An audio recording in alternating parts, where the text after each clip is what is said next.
live.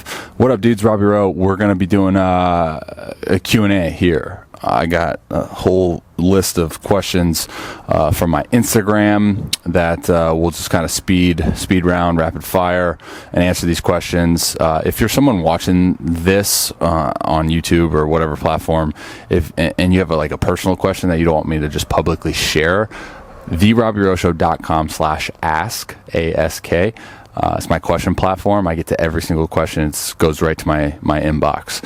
So we're going to rattle off some of these questions. I'll probably do these like in individual clips on YouTube.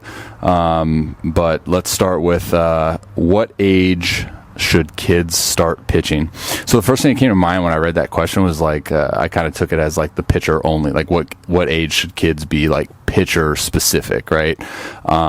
But in terms of the simplistic question of what age should just kids start pitching, I mean, shoot, as young as you freaking can, right? I mean, in terms of what do they call it? Like, there's like machine pitch, right? Still, I don't even know how this works, but there's like machine pitch, and then the year after machine pitch, kids can start going on the mound and doing it.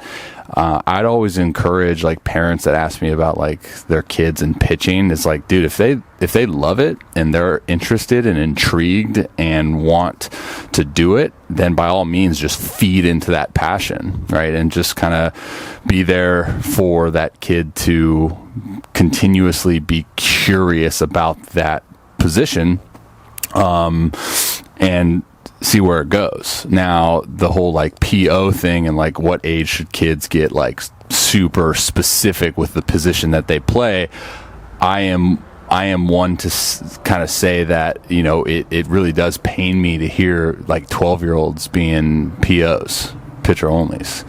I always like encourage to stay away from that as long as you can. Now, my road was a little bit different in terms of getting drafted like out of high school and becoming a PO like literally at 18 years old.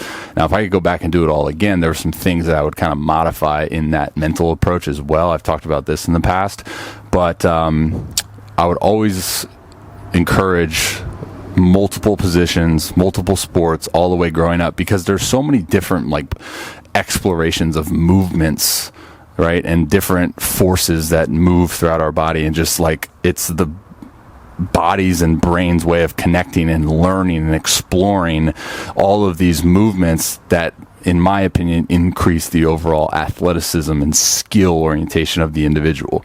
So the more that we can do things of different variety, you know, cutting, slashing, dribbling, hand-eye, hitting, like all these different task orientation and time-sensitive manners and all that stuff, like you just learn more about your natural athleticism and the way that we operate the best in human movement. I know that's getting a little bit nerdy, but to simply answer the question of what age should kids start pitching as young as they want, feed into their curiosity and their passion for it if it's there. And then pitchers, like, because there's a lot of times where like I get a question about my kid just loves to pitch and that's all he wants to do, you know, try to encourage him to understand like there's a bigger picture involved, and doing other things will then help long term within that passion of pitching. Hopefully that made sense and clicked.